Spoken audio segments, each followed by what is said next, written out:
down.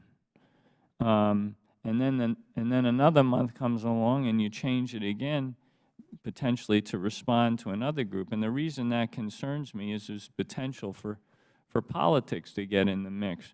I understand that the Western Values Project, which is a nonprofit based in Montana, was one of the organizations that had frequently requested records from the Interior over the past 2 years. And the former Secretary of the Interior, Ryan Zinke, went on television and was disparaging the group. They're operatives of the Democratic Party, they're hacks, they've always been, they need to be investigated, et cetera.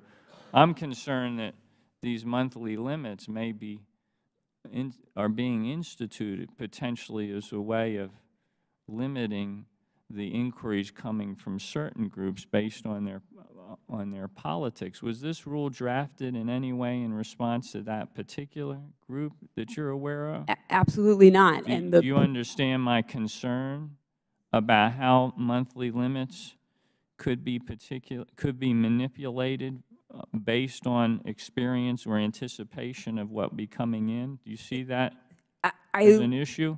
I would agree that a monthly limit scenario that was applied arbitrarily and capriciously could result in that outcome. But I would also say that the process that we anticipate is a process by which we assess our capacity and provide the greatest number of FOIA responses to the greatest number of requesters each month. And that at the end of the day, that promotes the spirit of the FOIA to a greater extent than focusing on a small subset of requesters who eat up all the time of the FOIA processors with these large requests that involve thousands of pages of documents.